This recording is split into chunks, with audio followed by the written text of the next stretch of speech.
রাজ্যব্যাপী তথা ভারতবর্ষব্যাপী আমরা অবগত আছি যে মাননীয় সুপ্রিম কোর্টের ইতিমধ্যে আমাদের রাজ্যে 2016 26,000 প্যানেল বাতিল করেছেন একটা রাজনৈতিক চক্রান্তের বিরুদ্ধে। মানে রাজনৈতিক চক্রান্তে একটা রাজনৈতিক দলকে আমাদের বাংলায় সুবিধা করে দেওয়ার জন্য যোগ্য অযোগ্য না বিচার করে তিনি সমস্ত প্যানেলটাকে বাতিল করেছেন। আমাদের রাজ্যের নির্দেশ এবং মালদা জেলা তৃণমূল যুব কংগ্রেস এবং মানিকচকের সাবিত্রী মিত্র মহাশয়ার নির্দেশে আমরা মানিকচক ব্লক তৃণমূল যুব কংগ্রেস ও মানিকচক ব্লক তৃণমূল ছাত্র পরিষদের নেতৃত্বে আজকে আমরা একটা প্রতিবাদ মিছিল করলাম।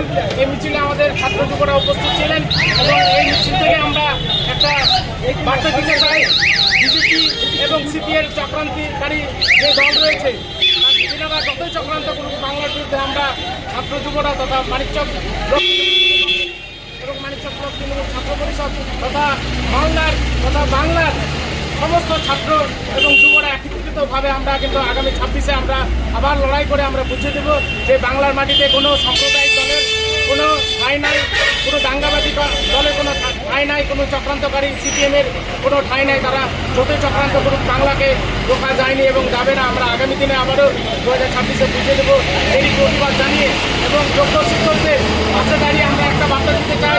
মমতা ব্যানার্জি যখন আমাদের যোগ্য শিক্ষকদের একটা আশ্বাস দিয়েছেন, আপনারা ভরসা রাখুন। আমাদের দল, আমাদের নেত্রী, আমাদের মানিকচক ব্লক তৃণমূল কংগ্রেসের সভাপতি থেকে শুরু করে সমস্ত নেতৃত্ব, আমাদের এমএলএ ম্যাডাম সমস্ত যোগ্য শিক্ষকদের পাশে রয়েছেন এবং 3 মাসের মধ্যে আশা করি তারা আবার তারা পুনর্বহাল থাকবেন এই আশা রাখছি। এবং সিপিএম বিজেপিকে একটা বার্তা দিতে চাই, যতই চক্রান্ত করুক না কেন আমাদের বাংলার মাটিতে তাদের কোনো ঠাঁই নাই।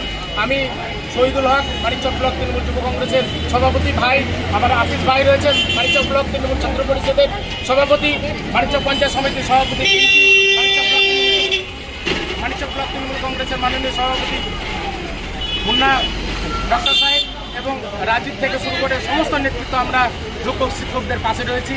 আশা রাখি আপনারা সকলে ভালো থাকবেন, সুস্থ থাকবেন এবং মাননীয় মুখ্যমন্ত্রী মমতা ব্যানার্জির উপর ভরসা রাখবেন। নমস্কার।